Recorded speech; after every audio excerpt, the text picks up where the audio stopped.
Thomas is here, which means we're going to be cooking with delicious Lindt chocolate. Thomas, what are you cooking for me today? We are going to make something truly delicious with berries and chocolate. They work together so nicely. So this is a chocolate berry cake. Oh, fantastic. Very, very simple. We're going to base it on melting some butter and chocolate together. Okay. So we've got like a block and a half of 70% excellence. So good chocolate. That's a great base for most chocolate recipes. It really delivers that beautiful, strong chocolate flavour. And I think it makes such a big difference as well. It's like when you use chocolate in recipes, use quality chocolate as well. It makes such a difference. As soon as you open up the packet and you smell it, it's distinctly Lindt chocolate. Oh, I agree, absolutely. And it's all down to, you know, high quality cocoa that goes into it and high cocoa content as well. So 70% is a really good base for it. So under gentle heat, we'll just need to melt it until it's just melted. Okay, I'll keep an eye on that.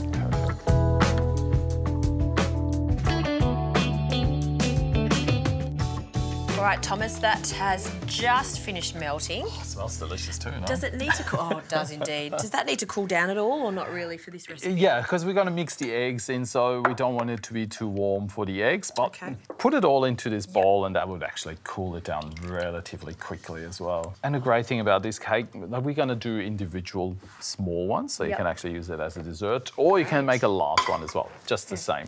Very good. Okay, so just give this a little bit of a whisk to just sort of help it cool down. But then we go in with sugar for this cake. And I always love to use this raw caster sugar. You do, don't you? Yeah. I do notice that. And it does make a difference to the end result. It tastes that almost just a light caramel flavour. It just sort of has a bit of that molassy sort of flavour to it as well, which is delicious.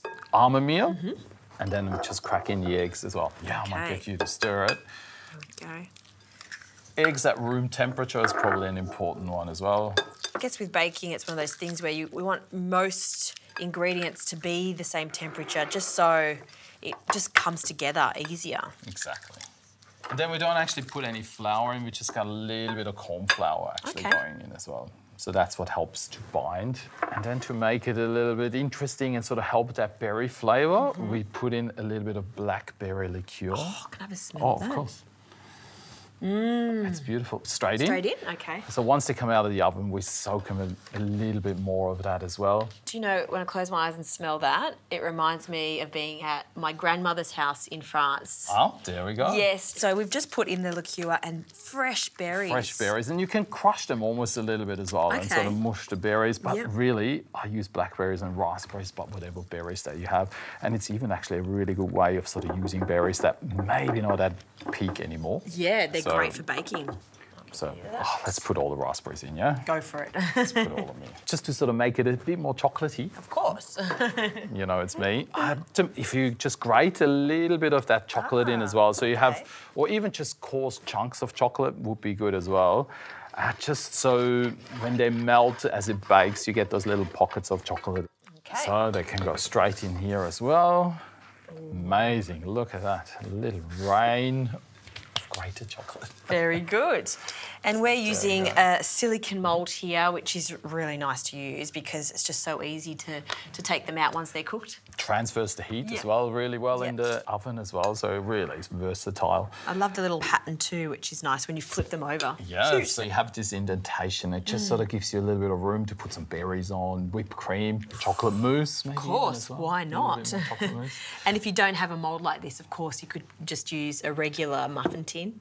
Yeah, exactly. Or make it into a large cake. This actually makes a really nice large cake as well, and then top the whole top with berries, shaved chocolate, and we're in business. He sells chocolate very well, doesn't he? That's my job. Thomas, how long are we cooking this in the oven for? Look, let's have a look at those small ones in about 10-15 minutes, and when they're sort of soft in the middle still, but firm to touch, I think we're on track. Very nice.